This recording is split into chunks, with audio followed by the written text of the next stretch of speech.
Hey y'all, this is Churchianity Exposed, and I'm making these videos because I'm sick and tired of seeing and hearing and reading all about false doctrine. Today, we need truth now more than ever, and I'm going to give it to you right now. Today, I want to expose the lie that tithing means you have to give 10% of your paycheck to a church or a pastor. So let's read what the Bible actually says. Okay, this is Leviticus 27, 30 through 33.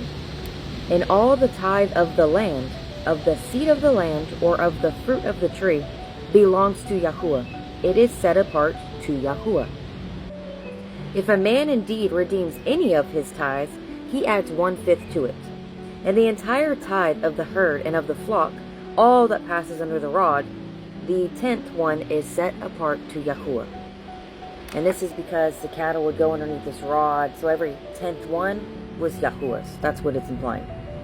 He does not inquire whether it is good or spoilt, nor does he exchange it. And if he exchanges it at all, then both it and the one exchanged for it are set apart. It is not redeemed. So this verse is showing us that tithing is animals and produce. This is food from the land. This is not money. So if you grew grain, you tithe grain. And if you raised sheep, you tithe sheep. Okay, and then this one is Numbers 18:21. And see, I have given the children of Levi all the tithes in Israel as an inheritance in return for the service which they are serving, the service of the tents of appointment. So the tithes here supported the Levites. They did not have any land inheritance. This is what supported them. So this same principle can apply to us today. We take care of the people who serve and that those are in need. We care for them. Okay, and this one is Deuteronomy 12, 17 through 18. You are not allowed to eat within your gates the tithe of your grain, or of your new wine, or of your oil, or of the firstlings of your herd or your flock, or of any of your offerings which you vow, or of any of your voluntary offerings, or of the contribution of your hand.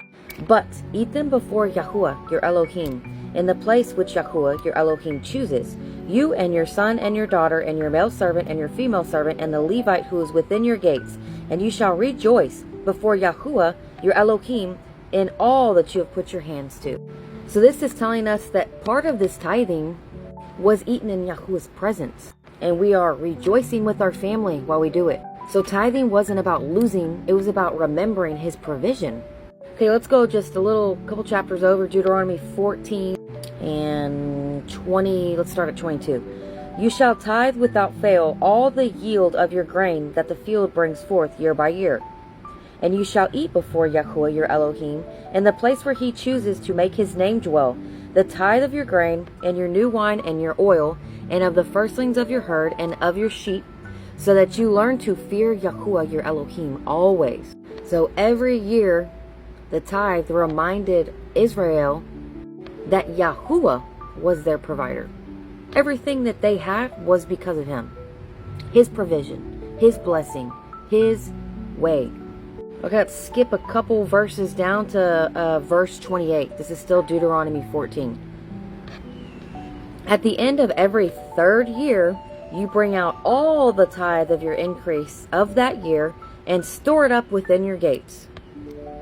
And the Levite, because he has no portion nor inheritance with you, and the sojourner, and the fatherless, and the widow who are within your gates, shall come and eat and be satisfied, so that Yahuwah your Elohim does bless you in all the work of your hand which you do.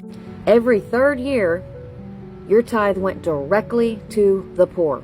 This is widows, orphans, strangers. And this is where the heart of Torah comes in, guys. You know how everyone says, love your neighbor as yourself? That is where they're getting it from. And we are commanded to do it in our tithings. Not by fog machines and all this sound production for a mega church. That is not what we're supposed to be doing. But I'll digress. Let's move on to the next verse. And this one I see a lot of people quoting, but let me just read it first. This is Malachi 3:10. Bring all the tithes into the storehouse, and let there be food in my house.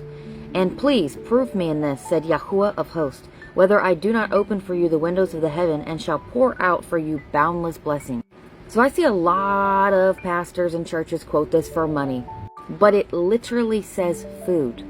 So the tithing filled their storehouses full of food to feed, or what we just read, the poor, the Levites, the widows, the sojourners, which is strangers in your city, travelers, people who are poor that need this. All right, and now this one is Matthew 23:23. I love quoting him. It says, "Woe to you, scribes and Pharisees, hypocrites!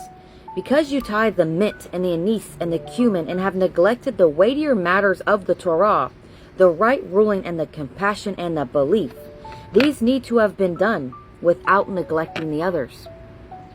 So Yahusha here, he's not condemning tithing completely. He's condemning missing the purpose, the Torah purpose of it, which is compassion, justice, faithfulness. And that is Torah. Love your neighbor. And now I'm going to quote Paul for you. This is 2 Corinthians 9:7. "Let each one give as he proposes in his heart, not of grief or of necessity, for Elohim loves a joyous giver." So Paul never commanded a church tithing, ever. He calls for that giving to flow from your heart, from love, not from obligation, not from grief, not from necessity, but because that's what you feel in your heart that you want to do. So to sum this all up, tithing was never a paycheck. This is about celebrating Yahuwah's provision, making sure that the poor, the widows, the orphans, the Levites, they were all cared for. This is a literal built-in system of love your neighbor. So in 2025, what does this look like? How about instead of dropping your 10% into a church fund, take groceries to a single mom next door. Help the homeless.